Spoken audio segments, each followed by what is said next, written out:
പിതാവിന്റെയും പുത്രന്റെയും പരിശുദ്ധാത്മാവിന്റെയും നാമത്തിൽ ആമേൻ. ഇന്ന് ജൂലൈ 14 തിങ്കളാഴ്ച. അമ്മയോട് ചേർന്ന് പ്രാർത്ഥിക്കാം. അമ്മേ പരിശുദ്ധമ്മേ, അമ്മേ പരിശുദ്ധമ്മേ, ദേവമാതാവേ, ദൈവമാതാവേ, കൃപാസനത്തിലൂടെ ഞങ്ങൾക്കും ഞങ്ങളുടെ ദേശത്തിനും അമ്മ മധ്യസ്ഥം തേടി തന്ന എല്ലാ അനുഗ്രഹങ്ങൾക്കും കൃപകൾക്കും ഞങ്ങളിപ്പോൾ ഹൃദയം നിറഞ്ഞ നന്ദി പറയുന്നു.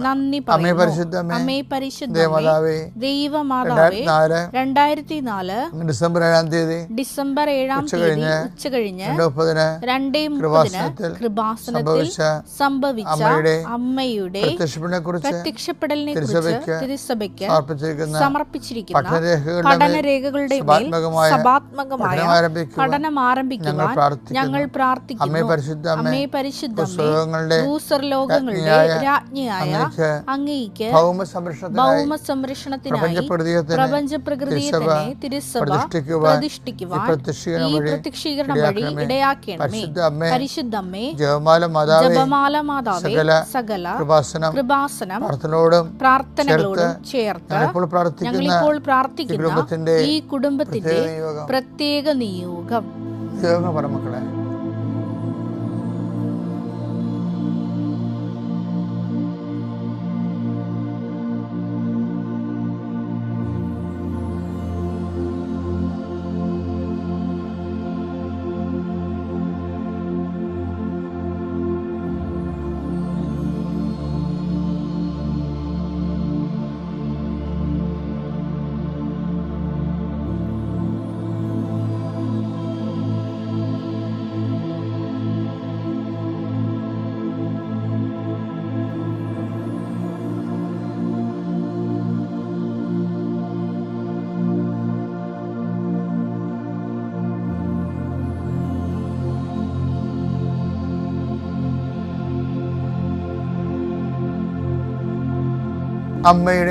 അമ്മയുടെ പ്രത്യക്ഷീകരണത്തിന്റെ ഈ അനുഗ്രഹവേളയിൽ ഞങ്ങൾക്ക് സാധിച്ചു തരുവാൻ കനിയണമേ.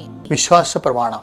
സർവശക്തനായ പിതാവും ആകാശത്തിന്റെയും ഭൂമിയുടെയും സൃഷ്ടാവുമായ ദൈവത്തിൽ ഞാൻ വിശ്വസിക്കുന്നു. അവിടുത്തെ ഏകപുത്രനും ഞങ്ങളുടെ കർത്താവുമായ ഈശോമിശിഹായിലും ഞാൻ വിശ്വസിക്കുന്നു. ഈ പുത്രൻ പരിശുദ്ധാത്മാവിനാൽ ഗർഭസ്ഥനായി കന്യകാമറിയത്തിൽ നിന്ന് പിറന്ന് പൊന്തിയോസ് പീലാത്തോസിന്റെ കാലത്ത് പീഡകൾ സഹിച്ച് കുരിശിൽ തറയ്ക്കപ്പെട്ട് മരിച്ച് അടക്കപ്പെട്ട് പാതാളങ്ങളിൽ ഇറങ്ങി മരിച്ചവരുടെ ഇടയിൽ നിന്ന് 3-ാം നാൾ ഉയർത്ത് സ്വർഗത്തിലേക്ക് എഴുന്നള്ളി സർവശക്തിയുള്ള പിതാവായ ദൈവത്തിന്റെ വലതുഭാഗത്തിരിക്കുന്നു.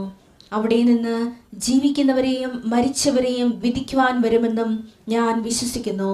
പരിശുദ്ധാത്മാവിലും ഞാൻ വിശ്വസിക്കുന്നു. വിശുദ്ധ കത്തോലിക്കാ സഭയിലും പുണ്യവാന്മാരുടെ ഐക്യത്തിലും പാപങ്ങളുടെ മോചനത്തിലും ശരീരത്തിന്റെ ഉയർപ്പിലും നിത്യമായ ജീവിതത്തിലും ഞാൻ വിശ്വസിക്കുന്നു. ആമേൻ. സ്വർഗ്ഗസ്ഥനായ ഞങ്ങളുടെ പിതാവേ, അങ്ങയുടെ നാമം പൂജിതമാകണമേ. അങ്ങയുടെ രാജ്യം വരണമേ.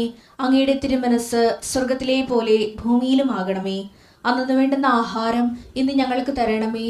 ഞങ്ങളോട് തെറ്റ് ചെയ്യുന്നവരോട് ഞങ്ങൾ ക്ഷമിക്കുന്നത് പോലെ ഞങ്ങളുടെ തെറ്റുകൾ ഞങ്ങളോടും ക്ഷമിക്കണമേ. ഞങ്ങളെ പ്രലോഭനത്തിൽ ഉൾപ്പെടുത്തരുതേ, തിന്മയിൽ ഞങ്ങൾ രക്ഷിക്കണമേ. ആമേൻ. നന്മ നിറഞ്ഞ മറിയമേ, സ്വസ്തി. കർത്താവ് അങ്ങയുടെ കൂടെ സ്ത്രീകളിൽ അങ്ങ് അനുഗ്രഹിക്കപ്പെട്ടവളാകുന്നു. അങ്ങയുടെ ഉദരത്തിൻ ഫലമായി ഈശോ അനുഗ്രഹിക്കപ്പെട്ടവനാകുന്നു. പരിശുദ്ധ മറിയമേ, തമ്പുരാന്റെ അമ്മേ, പാപികളായ ഞങ്ങൾക്ക് വേണ്ടി ഇപ്പോഴും ഞങ്ങളുടെ മരണസമയത്തും തമ്പുരാനോട് അപേക്ഷിക്കണമേ. ആമേൻ. എൻ്റെ കർത്താവിൻ്റെ ഉന്നതമായ നാമത്തിൽ ഈ പ്രഭാതം നൽകി നന്ദി പറയുന്നു. ഓരോ 2 സെക്കൻഡ് ഓരോ മനുഷ്യർ മരിക്കുന്ന ഈ രാത്രിയുടെ യാമങ്ങളിൽ കോടികൾ മരിച്ചു മാറിയുമ്പോഴും നീ ജീവിച്ചിരിക്കുന്നു എന്നുള്ള സത്യം, ദൈവത്തിന് വേണ്ടി ജീവിക്കാൻ വേണ്ടിയുള്ള ദൈവവിളിയാണ് ഓരോ ദിവസവും.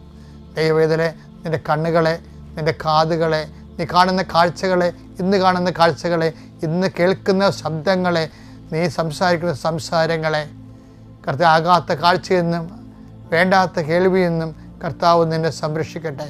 എൻ്റെ കർത്താവിൻ്റെ ഉന്നതമായ നാമത്തിലെ സഭയുടെ അധികാരത്തിൽ കുരിശിൻ്റെ അടയാളത്തിൽ നിൻ്റെ കാൽച്ചുവടുകളെ കർത്താവ് അനുധാവനം ചെയ്യുകയും നിന്നെ സംരക്ഷിക്കുകയും ചെയ്യട്ടെ. ദൈവവേദനെ, നീ നടക്കേണ്ട വഴി നിൻ്റെ മുഖത്ത് നോക്കി ഞാൻ നിന്നെ ഉപദേശിക്കുന്ന അരുളി ചെയ്ത കർത്താവിൻ്റെ വചനത്തിൻ്റെ ശക്തിയാലും വാഗ്ദാനത്താലും നീ നടക്കേണ്ട വഴി കർത്താവ് നിശ്ചയിക്കുകയും നീ എത്തേണ്ടിടത്ത് നീ എത്തിക്കുകയും ചെയ്യട്ടെ എന്ന് പ്രാർത്ഥിക്കും. കടലിൽ സഞ്ചരിക്കുന്നവരുണ്ട്, ആകാശങ്ങളിൽ സഞ്ചരിക്കുന്നവരുണ്ട്, റോഡിൽ സഞ്ചരിക്കുന്നവരുണ്ട്. നീ സഞ്ചരിച്ച് നീ സുരക്ഷിതമായ ലക്ഷ്യങ്ങൾ എത്തിച്ചേരുന്നതിന് വേണ്ടി നിൻ്റെ കെറുവുകളെ കൊണ്ട് കർത്താവ് നിന്നെ സംരക്ഷിക്കട്ടെ. പിതാവിൻ്റെയും പുത്രൻ്റെയും പരിശുദ്ധാത്മാവിൻ്റെയും നാമത്തിൽ ആമേൻ. എൻ്റെ പ്രിയപ്പെട്ടവരെ, ദൈവം ലോകത്തെ സൃഷ്ടിച്ചപ്പോഴേ ഓരോരുത്തരെയും പേര് ചൊല്ലി വിളിച്ചെന്നാണ് പറയണത്. ഇരുട്ടിനെ ഇരുട്ടെന്നും രാത്രി രാത്രിയെന്നും മൃഗത്തെ മൃഗമെന്നും ഇങ്ങനെ ഓരോന്നിൻ്റെ പേര് ചൊല്ലി വിളി. നാമം ദൈവം ഉണ്ടാക്കിയതാണ്. ആ നാമത്തിലാണ് നമ്മൾ അറിയപ്പെടുന്നത്. അതുകൊണ്ട് നാമത്തെ കീഴടക്കാൻ നാമത്തിനെ പറ്റത്തുള്ളൂ. Body grows by eating bodies. ശരീരം വളരണത് മറ്റ് ശരീരങ്ങളെ കഴിച്ചുകൊണ്ടാണ്. നമ്മൾ വളരണത് പച്ചക്കറിയും ചെടികളിലേക്ക് ശരീരം കഴിച്ചുകൊണ്ടല്ലേ. അതുപോലെ നാമത്തെ കീഴടക്കാൻ നാമത്തിനെ പറ്റത്തുള്ളൂ. അതാണ് ക്രിസ്തുവിൻ്റെ നാമം. ഫിലിപ്പി 2:9 എല്ലാ നാമങ്ങൾക്കും ഉപരിയായ നാമം നൽകുകയും ചെയ്തു. ഉപരിയായ നാമം നൽകുകയും ചെയ്തു എന്ന് പറയുമ്പോൾ എന്താണത്? ഇപ്പം ക്രിസ്തുവിനെ സംബന്ധിച്ചിടത്തോളം പ്രശ്നം, ക്യാൻസർ, ജപ്തി, അപകടം, തകർച്ച, തോൽവി ഇതെല്ലാം ഒരു നാമമല്ലേ. ഈ നാമങ്ങളെക്കാളെല്ലാം ഉന്നതമായ നാമത്തിൻ്റെ പേരെന്താണ്? കർത്താവ്. കർത്താവ് എന്ന് പറയുമ്പോൾ ഇതെല്ലാം അതിൻ്റെ താഴെയാണ് നിൽക്കുന്നത്. ഒരു വിഷയം ഉണ്ടായാൽ കർത്തനാമത്തിലുള്ള വിശ്വാസവും സ്നേഹവും കൊണ്ട് നമ്മൾക്ക് ക്രിസ്തുവിൻ്റെ പേരിൻ്റെ ഒരു നാമം, ക്രിസ്തു എന്ന് പറഞ്ഞൊരു പേരില്ലേ, ആ പേര്, ആ നാമത്തിന് ഒരു അനുഭവമുണ്ട്. ആ ക്രിസ്തു എന്നുള്ളൊരു പേരല്ല. കർത്താവ് എല്ലാ ഉന്നതമായ നാമവും ആരാണ്? ക്രിസ്തുവിൻ്റെ നാമം. ക്രിസ്തു എന്നുള്ളത് എന്താണ്? ഒരു പേരല്ലേ. ആ പേരിന് എൻ്റെ അർത്ഥതലങ്ങളിൽ ഒരു അനുഭവമുണ്ട്. എന്താണത്? അഭിഷേകം, അഭിഷിക്തൻ എന്നാണ്. ക്രിസ്തു എന്ന് വെച്ച് കഴിഞ്ഞാൽ അഭിഷിക്തൻ എന്ന അർത്ഥമുണ്ട്, മിശിക. അപ്പോൾ അതിൻ്റെ അർത്ഥം എന്താണ്? ക്രിസ്തു എല്ലാ നാമങ്ങളെ ഉന്നതമായ നാമം വിശ്വാസം കൊണ്ട് അഭിഷേകമായി നമ്മൾ അനുഭവിച്ചാൽ നമുക്ക് അതിജീവനം സാധ്യമാണെന്നുള്ളതാണ്. അങ്ങനെ അഭിഷേകത്തിൽ അതിജീവനം സാധ്യമാകുന്ന വേറെ ഒരു നാമം ഇല്ല, മറ്റൊരു നാമം നൽകപ്പെട്ടിട്ടില്ല. അത്യപൂർവ ദൈവാനുഭവങ്ങൾ ഇനി നിങ്ങൾക്കും സ്വന്തം. ഈ യൂട്യൂബ് ചാനൽ ഇതുവരെ സബ്സ്ക്രൈബ് ചെയ്തിട്ടില്ലെങ്കിൽ ഇപ്പോൾ തന്നെ സബ്സ്ക്രൈബ് ചെയ്യുക.